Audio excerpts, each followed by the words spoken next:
Lingap, ito po yung pupuntahan namin, no? Pababa. Dun sa isang beneficiary ni Kuya Mel na 84 years old na lola na may asawang 50 years old. Ito po yung lugar nila.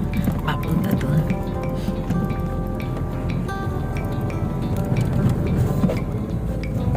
Hirap. Matarik naman. Sir, kaya na bandaanan yung yung paakyat? Nadadaanan na rin po yun. Nadadaanan na? Basta may mapunta kay Italiano. Oo. Kaya nito? Okay, salamat.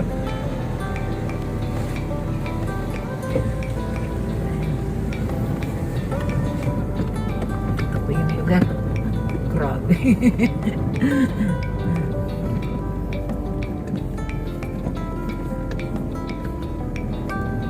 Kalain mo may nakatira pa pala rito.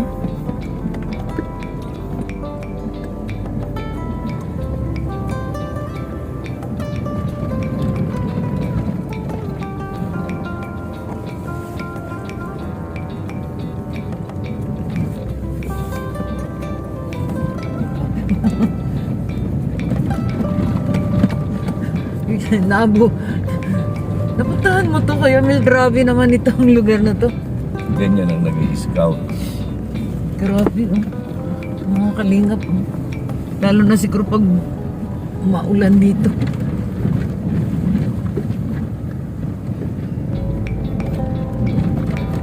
Kapsada. Hindi nakatira pala dito. Eh, ano na to eh. Liblib na. Bundok na ito. Bundok talaga. Ayan, ang literal na bundok. Mga kalingap. Oh, grabe. Yan po yun.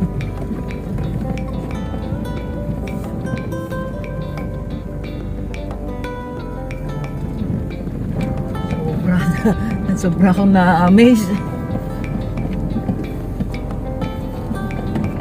Ganyan ang pag-i-scout. Talagang yun hindi mo mararating. Kaya nga po, sobrang layo na nito sa parang layo na sa Kabihasnan. Tapos yung daan pa.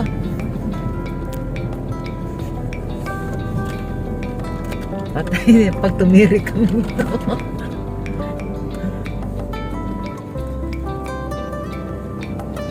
Grabe po. Grabe po yung tinaanan naming bundok. Good luck na lang sa amin ito.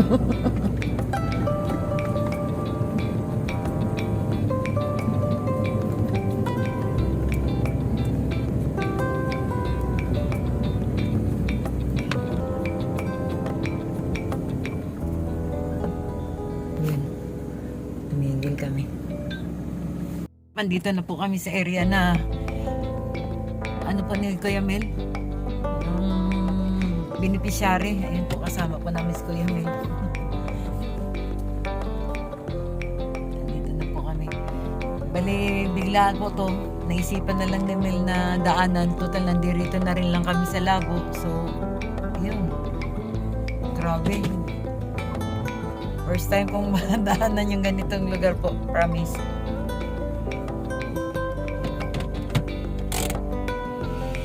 Nga, bandito na kami sa lugar. May bahay pa pala doon.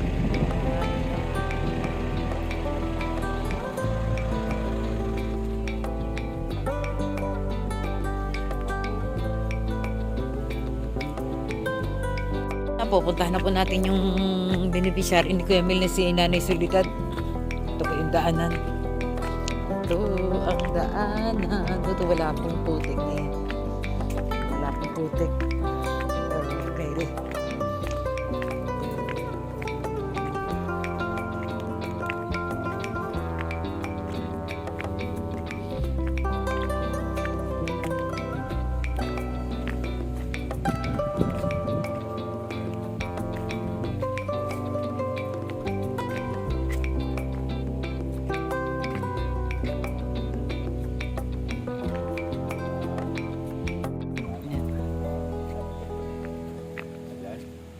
Marili. Yan, marinto po. Sige, pagkita mo tayo mamaya. Ito yung lugar nila. Oh.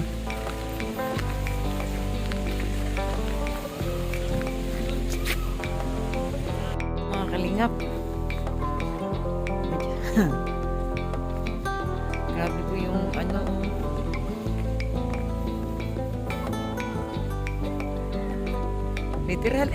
Literal na bundok po talaga ito mga kalingap. Grabe oh.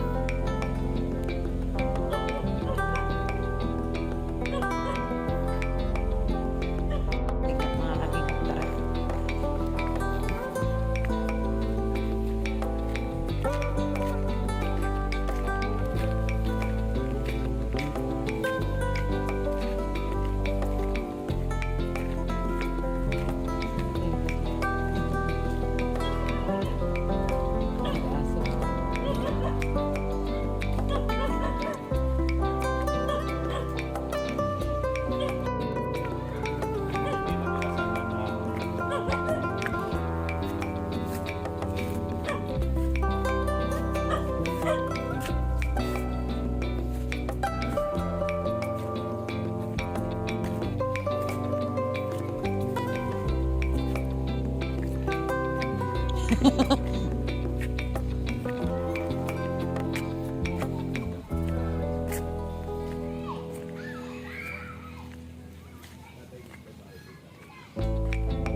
Maputik eh.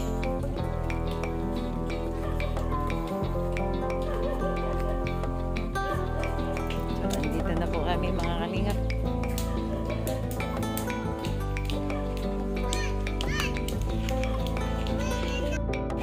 Ito si tatay ah. Tatay. Tatay na, andito kami kuya. At yung bahay namin, nag-iba mga po doon. Di sa baba. Yung po na, andyan oh. Nasa bungad. Tapos yung, ay, di ko na inintindi. At yung Buti anak nga ko po, namamatay pa lang. Buti nga nakakit sa sasakyan kasi nung unang punta namin Nung dito. Sabado ay kayo libing lang yung anak ko. Bakit namatay? Mahigit kami kulang-kulang na 2 buwan sa ospital. Ay. Condolence po.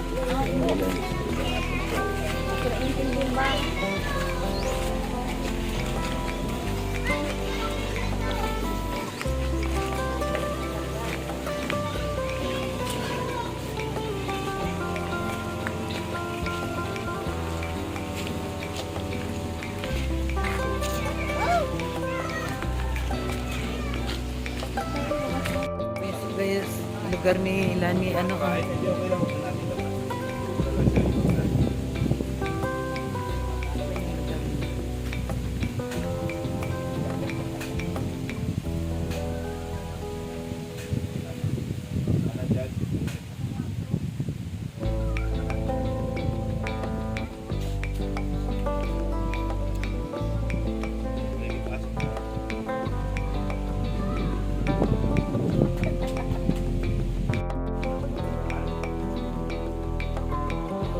Maning.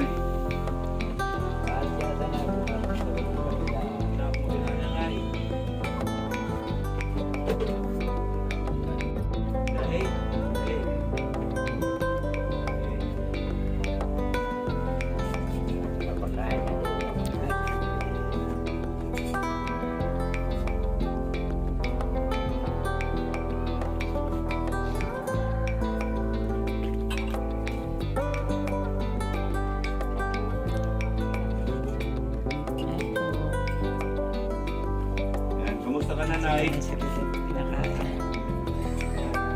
ko si Nanay, oh. Naubog. Kamusta ka na, Nay? Basta ka daw.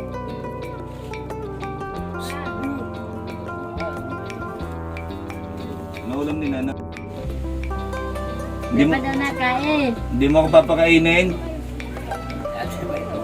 Estado mo kaya? Bistado mo ako, Nay. Day na, day na.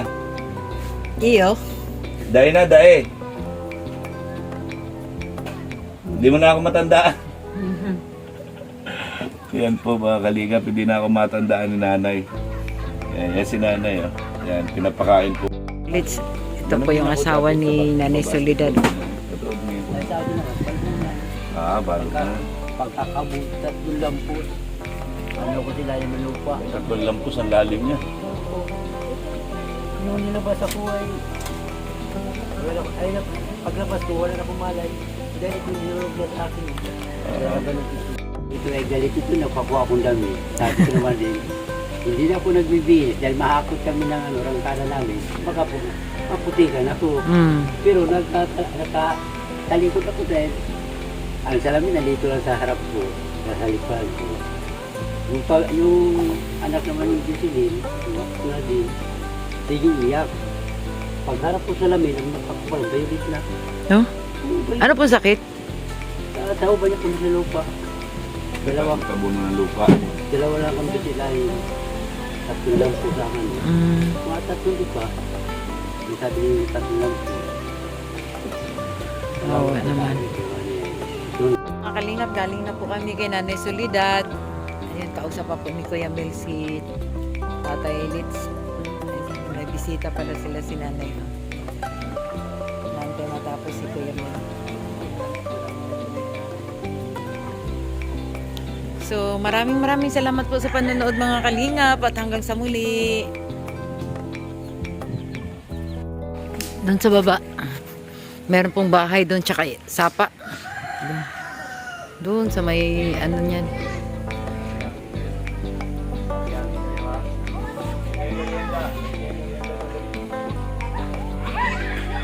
Ayan po mga kalingap, bababa na po kami. Ayan, ihatid po kami ni tatay Lito.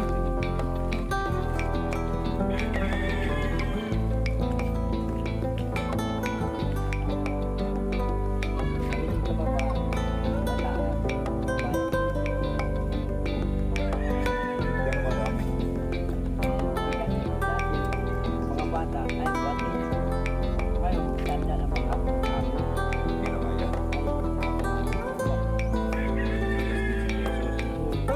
pagkaya ko ba?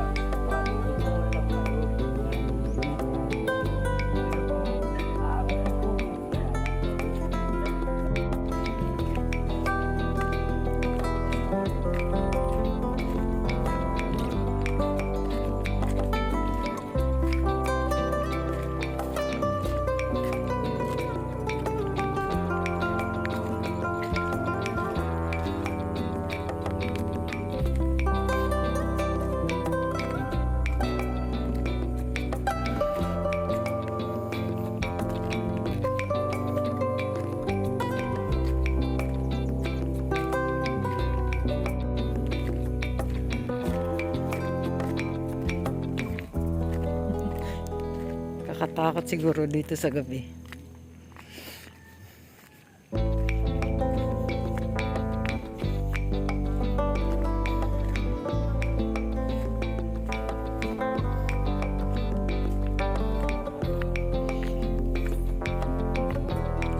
Wala na sila. Bye-bye po, bye-bye. God bless us all.